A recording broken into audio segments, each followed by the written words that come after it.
Mimi Simoni Petro, mtumishi na mtume wa Yesu Kristo, nawaandikia ninyi ambao kwa wema wake Mungu wetu na Mwokozi Yesu Kristo mmejaliwa imani ile ile ya thamani kuu tuliyojaliwa sisi. Nawatakieni neema na amani tele katika kumjua Mungu na Yesu Bwana wetu. Kwa uwezo wake wa kimungu, Mungu ametujalia mambo yote tunayohitaji ili tuishi maisha ya kumcha Mungu kwa kumjua yeye aliyetuita tushiriki utukufu na wema wake yeye mwenyewe. Kwa namna hiyo ametujalia zawadi kuu na za thamani, ambazo alituahidi ili kwa zawadi hizo mpate kuziepa kabisa tamaa mbaya zilizomo duniani na mpate kushiriki hali yake ya kimungu. Kwa sababu hiyo fanyeni bidii ya kuongeza fadhila katika imani yenu, ongezeni elimu katika fadhila yenu, kuwa na kiasi katika elimu yenu, uvumilivu katika kuwa na kiasi, uchaji wa Mungu katika uvumilivu wenu, udugu katika uchaji wenu, na mapendo katika udugu wenu. Mkiwa na sifa hizo zote kwa wingi, zitawawezesheni kuwa watendaji na kupata faida katika kumjua Bwana wetu Yesu Kristo. Lakini mtu asiye na sifa hizo ni kipofu, hawezi kuona na amesahau kwamba alikwisha takaswa dhambi zake za zamani. Kwa hiyo basi, ndugu zangu, fanyeni bidii zaidi kufanya huo wito wenu mlioitiwa na Mungu uwe jambo la kudumu katika maisha yenu. Kama mkiishi namna hiyo, hamtaanguka kamwe. Kwa namna hiyo mtafaulu kupewa haki kamili ya kuingia katika utawala wa milele wa Bwana na Mwokozi wetu Yesu Kristo. Kwa hiyo nitaendelea kuwakumbusheni daima mambo haya, ingawa mmekwisha yafahamu na mko imara katika ukweli mlioupokea. Nadhani ni jambo jema kwangu muda wote niishio hapa duniani kuwapeni moyo na kuwakumbusheni juu ya mambo haya.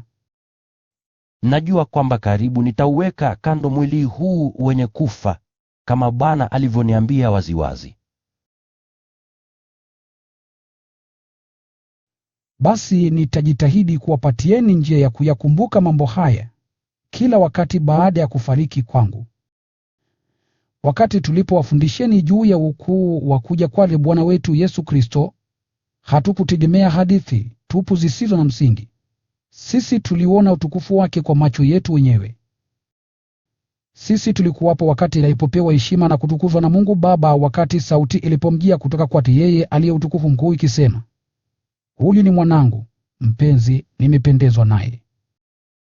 Tena sisi wenyewe tulisikia sauti hiyo kutoka mbinguni wakati tulipokuwa pamoja naye juu ya ule mlima mtakatifu.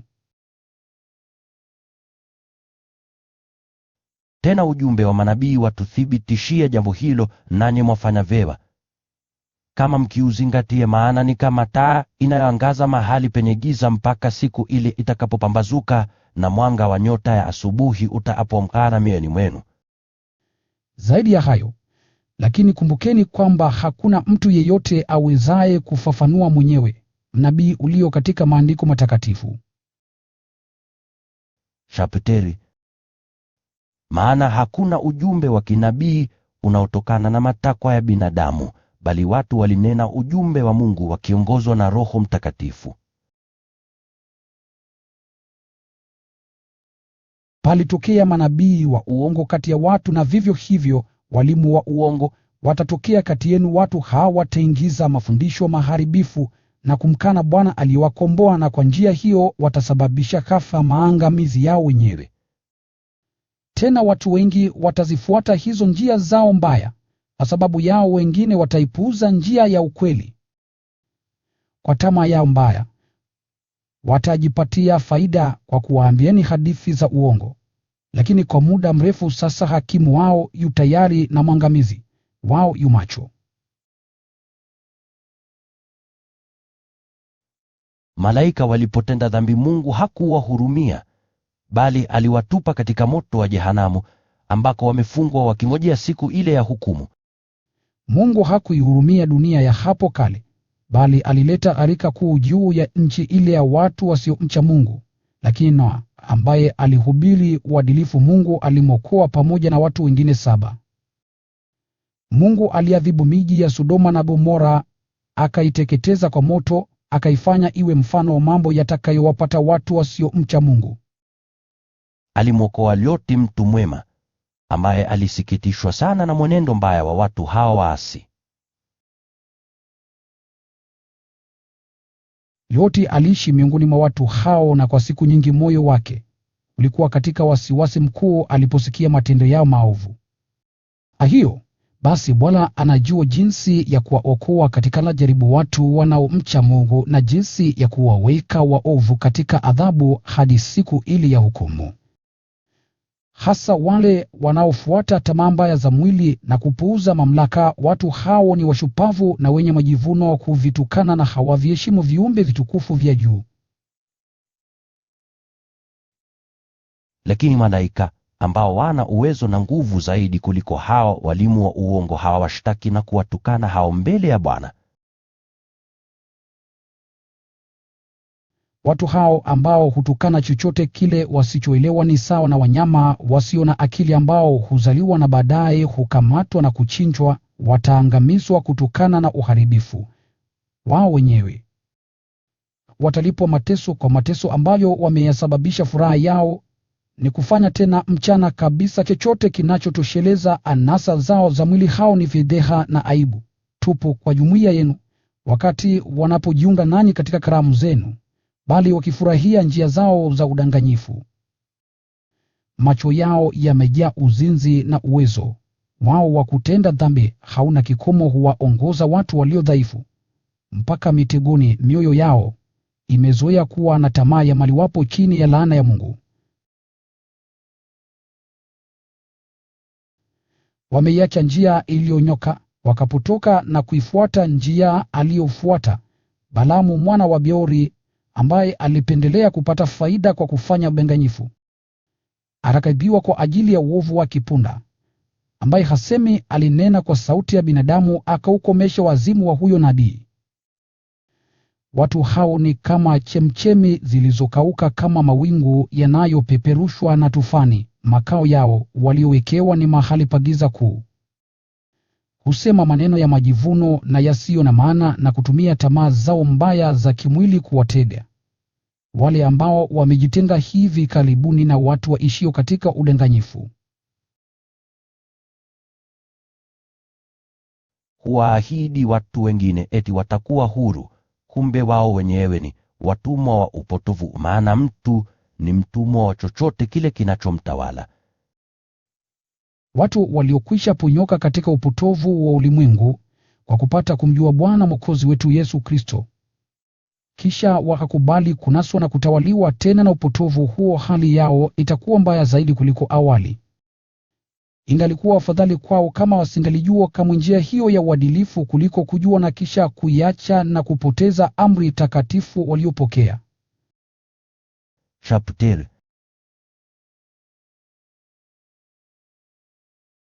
Ipo mithali isemayo, mbwa huyarudia matapishi yake mwenyewe, na nyingine isemayo, nguruwe aliyekwisha oshwa hudaagaa tena katika matope. Ndivyo ilivyo kwao sasa. Wapenzi wangu, hii ni barua ya pili ninayowaandikia. Katika barua hizo mbili nimejaribu kufufua fikira safi akilini mwenu kwa kuwakumbusheni mambo haya. Napenda mkumbuke maneno yaliyosemwa na manabii watakatifu, na ile amri ya Bwana na Mwokozi mliopewa na mitume wenu. Awali ya yote, jueni kwamba siku za mwisho watakuja watu ambao mienendo yao inatawaliwa na tamaa zao mbaya, watawadhihaki ninyi na kusema, aliahidi kwamba atakuja. Je, sasa yuko wapi? Mambo ni yale yale tangu babu zetu walipokufa. Hali ya vitu ni ile ile kama ilivyokuwa mwanzo wa ulimwengu. Watu hao kwa makusudi husahau kwamba zamani Mungu alinena, nazo mbingu na nchi zikaumbwa. Dunia iliumbwa kutoka katika maji na kwa maji. Na kwa maji hayo, yaani yale maji ya gharika kuu, dunia ya wakati ule iliangamizwa. Lakini mbingu na nchi za sasa zahifadhiwa kwa neno la Mungu kwa ajili ya kuharibiwa kwa moto, zimewekwa kwa ajili ya siku ile ambapo watu wasiomcha Mungu watahukumiwa na kuangamizwa. Lakini wapenzi wangu, Msisahau kitu kimoja: mbele ya Bwana hakuna tofauti kati ya siku moja na miaka. Kwake yote ni mamoja. Bwana hakawii kutimiza yale aliyoahidi, kama watu wengine wanavyofikiri kuwa atakawia. Yeye ana saburi kwa ajili yenu, maana hapendi hata mmoja wenu apotee, bali huwavuta wote wapate kutubu. Siku ya Bwana itakuja kama mwili. Siku hiyo mbingu zitatoweka kwa kishindo kikuu, vitu vyake vya asili vitateketezwa kwa moto, nayo dunia itatoweka pamoja na kila kitu kilichomo ndani yake. Maadamu kila kitu kitaharibiwa namna hiyo, je, ninyi mnapaswa kuwa watu wa namna gani? Mnapaswa kuishi kitakatifu na kumcha Mungu, mkingojea siku ile ya Mungu na kuifanya ije upesi, siku ambayo mbingu zitateketezwa kwa moto na kuharibiwa na vitu vyake vya asili vitayeyushwa kwa joto. Lakini sisi, kufuatana na ahadi yake, twangojea mbingu mpya na dunia mpya ambayo imejaa uadilifu.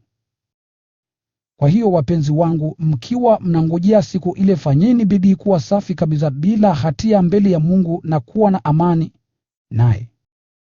Mnapaswa kuona uvumilivu wa Bwana kuwa ni nafasi anayowapeni mpate kuokolewa, kama Paulo ndugu yetu mpenzi alivyowaandikia, akitumia hekima aliyopewa na Mungu.